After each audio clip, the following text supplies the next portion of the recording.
Okay, we're going to start with the LakePoint Sports and Sports Business Journal Spotlight, and this one is going to be one where you're going to want to take a lot of notes because the two men that I have coming up on stage right now, Mark O'Brien, the president and CEO of LakePoint Sports, and the man that everybody needs to know. If you know someone in sports, he probably knows them as well.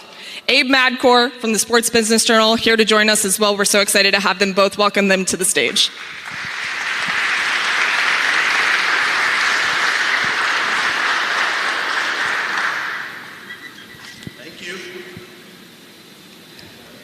Yeah, you're up here. Good morning. How's everyone doing? Good to see some longtime friends, new friends. I don't know if your mic is on there, Abe. There you go. There we go. Okay, before we get started, Mark, do you have anything you wanna start with? Well, first of all, in true Atlanta fashion, apparently I-75 and 400 are shut down right now. So thank you for making it through however you did to make it here today. And of course, we can't control traffic and we can't control the weather. So fortunately, we ordered up some great weather and the traffic isn't playing to our favor. But nonetheless, we're grateful that you're here. Abe, super excited to have you here today. To talk about all things sports globally and nationally. And we've got a great panelist, lineup of pro panelists. Just a lot of exciting news to share, as Maria shared with us moments ago. And, really want to also give a shout out to the LakePoint team who really worked tirelessly to set up this event and have been working on it for months. So if you could give a round of applause for the LakePoint team behind the scenes.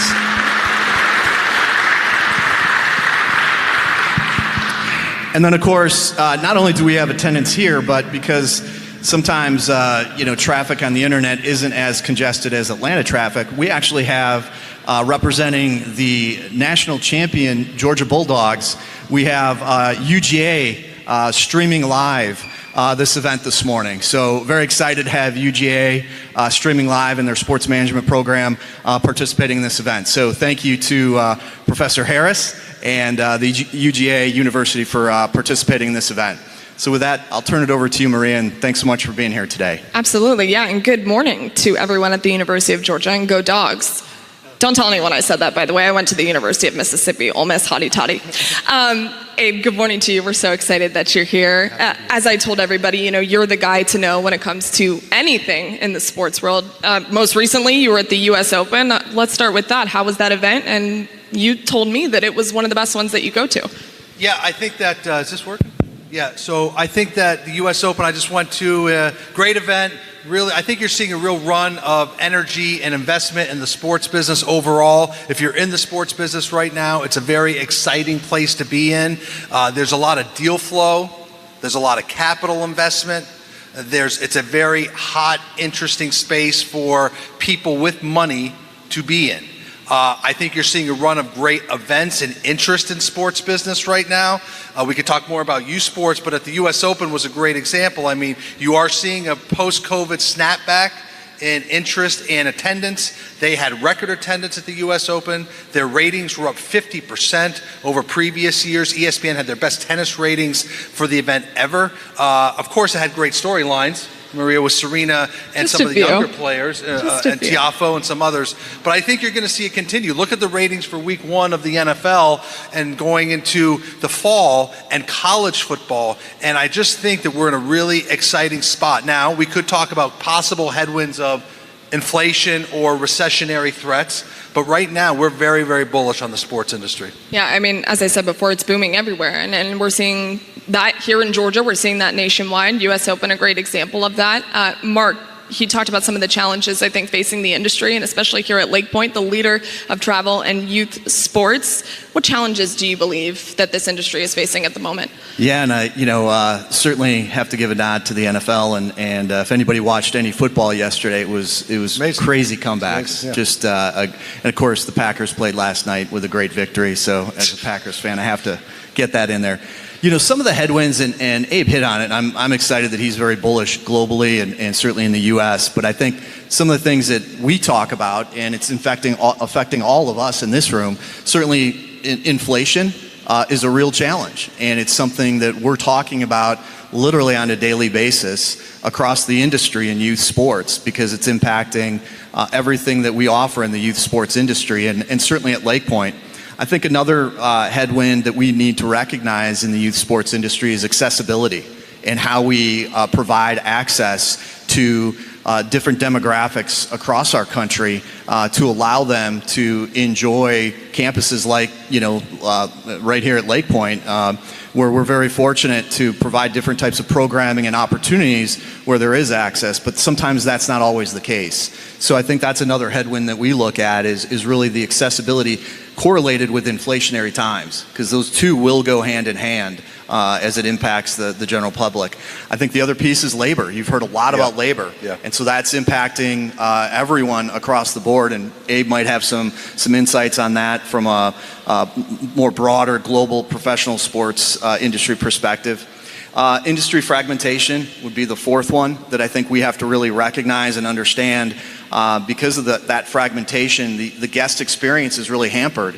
And because of the inflationary times, as parents, if you're a parent with a travel sports child, or your kids are in youth sports in any form or fashion, that fragmentation, you want to make sure your dollar's working as hard as it can for your kids to have the best possible experience. So that would be the fourth one. And then I think the last one, and SFIA provides some great data on this around sports participation, particularly on travel and youth sports. And if you really look at that, it's almost like a circle of elements that all work together.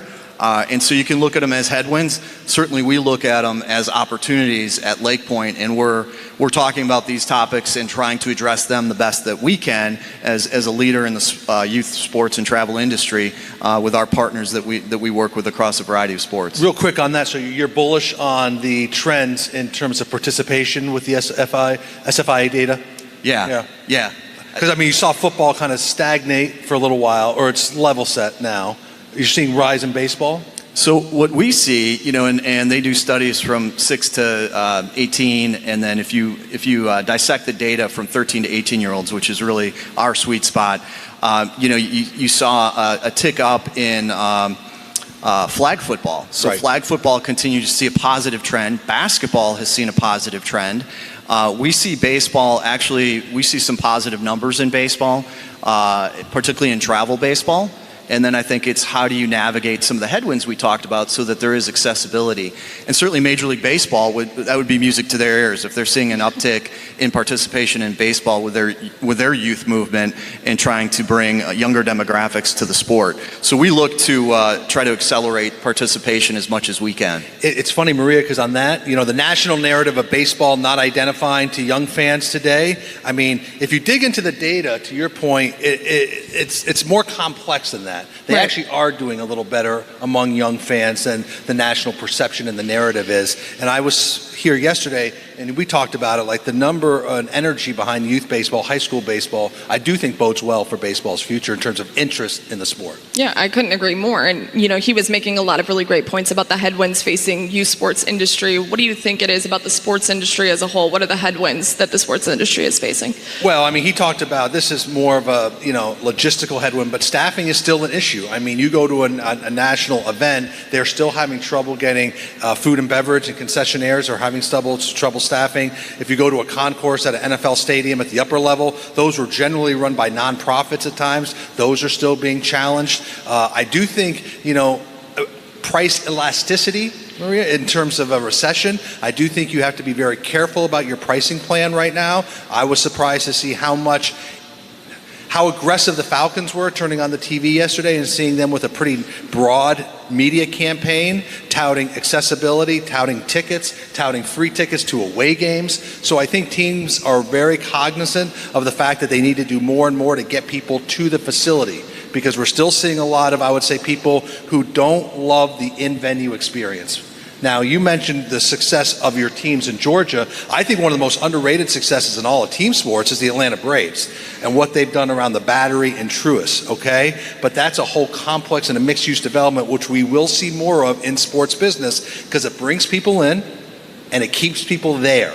And so those are some things that, we all want to keep an eye on. He just said something really interesting, brings people in and keeps people there. LakePoint does a really good job of that. How can you bring that back to youth sports here?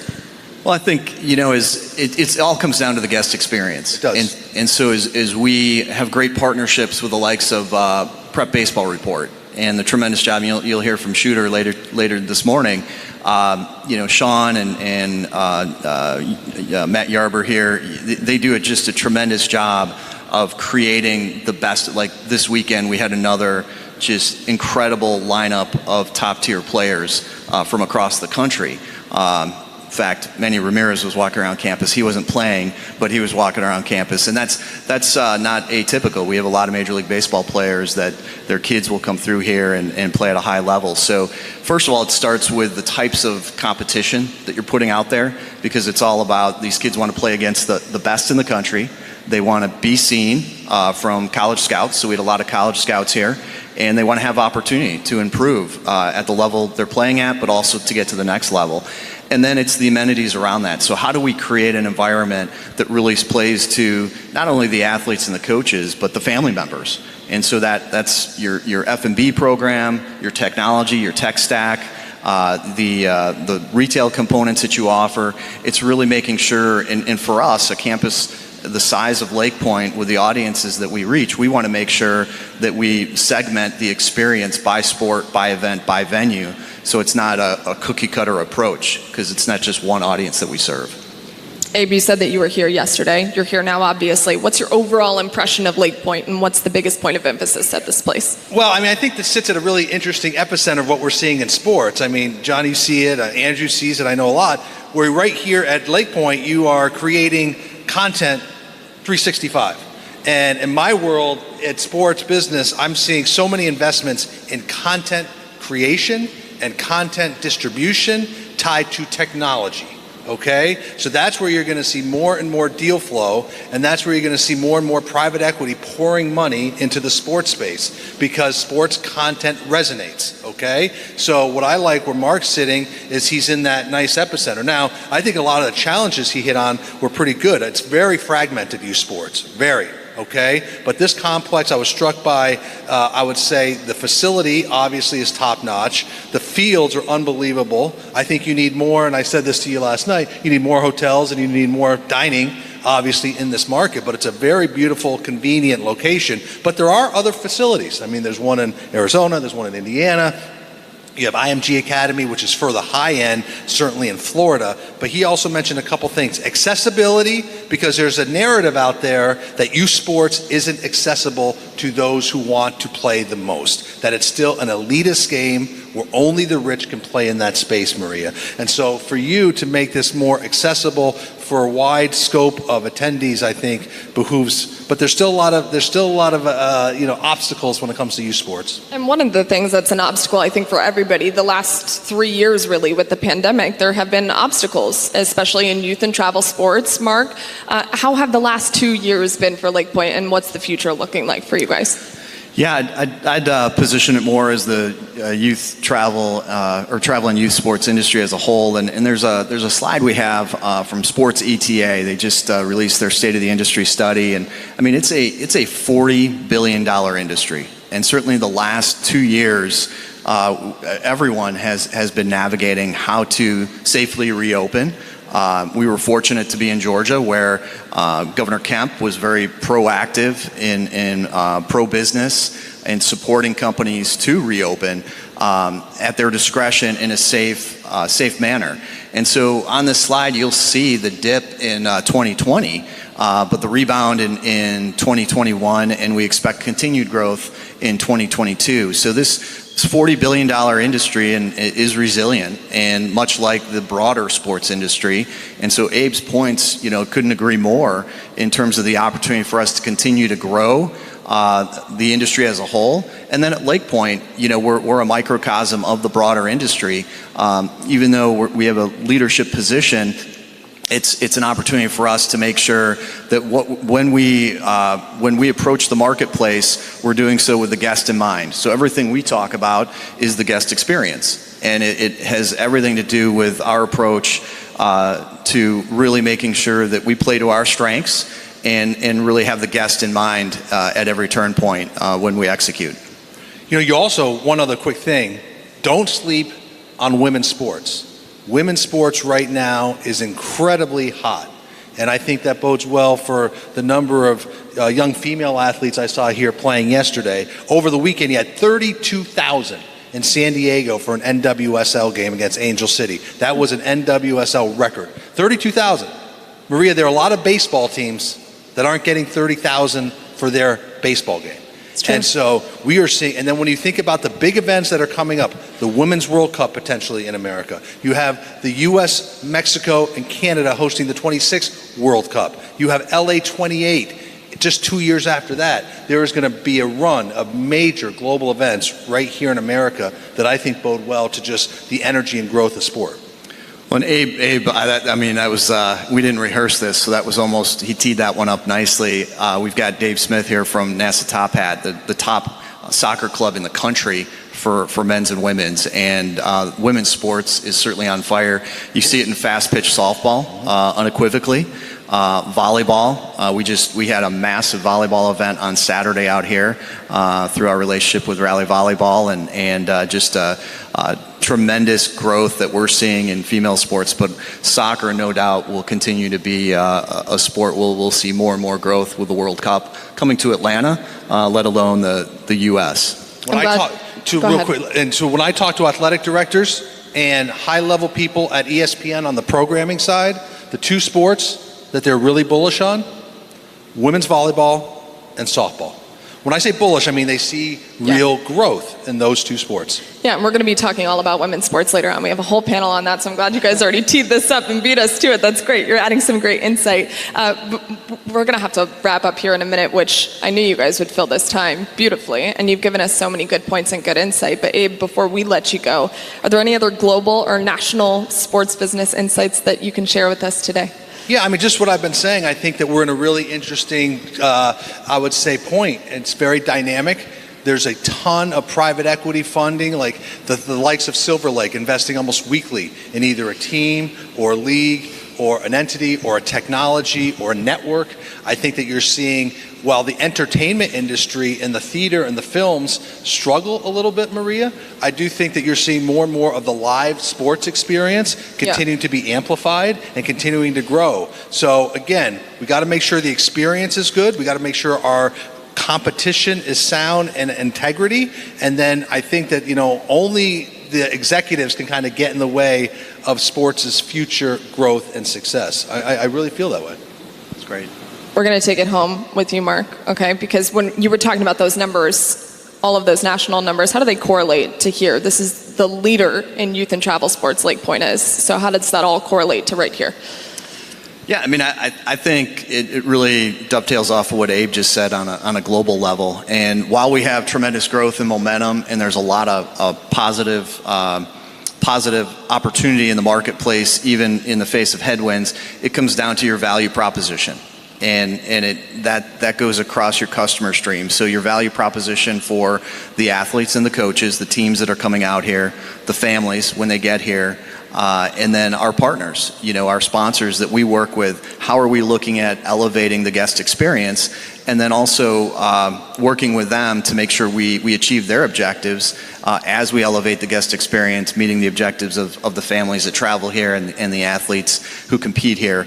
And then I think, going back to what I said earlier around accessibility, we have a scholarship program for athletes. We've got programs in place to allow teams to compete and have access to compete at LakePoint and some of the best events in the country, if not the best events in the country. And I think it's also reimagining everything that we're doing. If you stand still, and this goes back to what Abe was talking about, investments, you're just going to get passed by. So we have to, especially in lieu of these inflationary times, we have to constantly be looking at how to reimagine our business, whether that's our structure, whether that's how our services are, how we operate, when we operate. So we're reimagining the LakePoint experience literally on a daily basis, sometimes in live events. So I think that's really important. And then our continued focus on the guest experience, and then our programming. Abe and I spoke about this yesterday. It's not just about the competition, but it's also about outside the lines, programming like developing leadership skills and life skills, where we've worked with the likes of Growing Leaders to conduct seminars on campus for family members and coaches and the athletes, really about how sports is transferable to life and life skills that can then carry you through life, whether that's leadership, communication, teamwork, and the like, and so many other skills that you gain from sports. So we're always looking at the guest experience, what we can do not only inside the lines, but outside the lines, and really have a bigger impact on society. I think you know what we're talking about here because you just teed that up unbelievably. I really appreciate that. You guys made so many good points that I think are really important, and I think accessibility is one of them, especially when you bring it here to LakePoint. I want to appreciate both of them. Give me a round of applause for both Mark and Abe. Have a great day.